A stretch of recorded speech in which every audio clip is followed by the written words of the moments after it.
Good morning. I make biryani. So now I make boil the rice, 1.5 cup.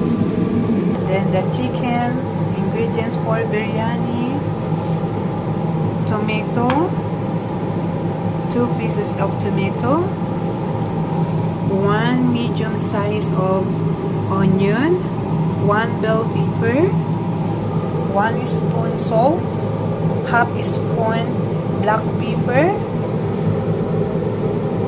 masala powder, 1 spoon, dry mint, half spoon, and then garlic as 3 pieces cloves garlic, and then tomato paste, then yogurt. So now I will start my biryani. Okay. Now I put onion.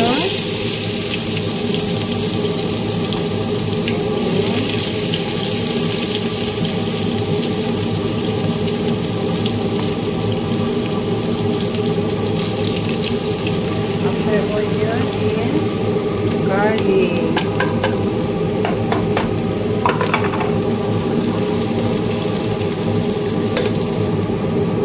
After garlic, tomato. Okay. Tomato. Then I put the chicken. The chicken. Okay.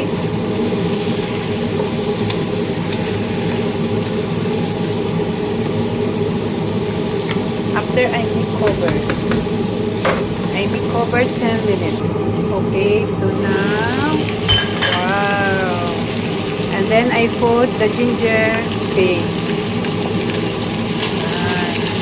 Ginger paste. Okay. Tapos ng ginger paste, ilagay ko yung dry mint, masala, black pepper, and then salt. Okay, yan na po.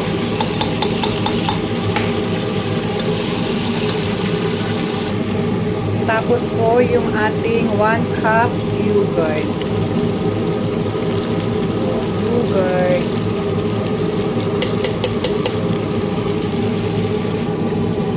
Then, ilalagay ko na po yung bell pepper. Wala pa akong long green na chili. So, ito na lang po ang ilalagay ko.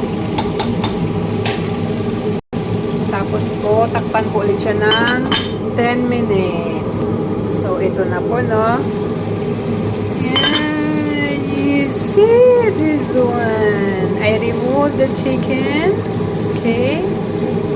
I remove the chicken. Put there. Then I put the rice. Then I put the rice.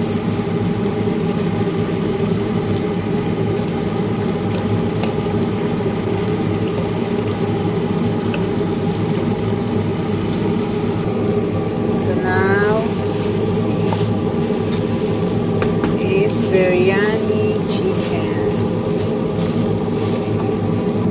and then I fry the chicken. I fry this one, the chicken. Okay.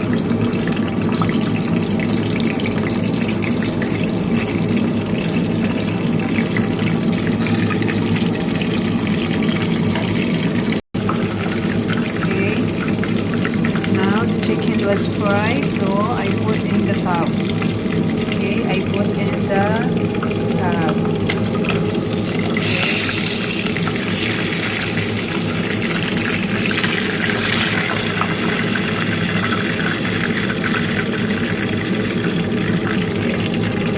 Wow! So this is the biryani chicken. Thank you and good day for watching to my YouTube channel.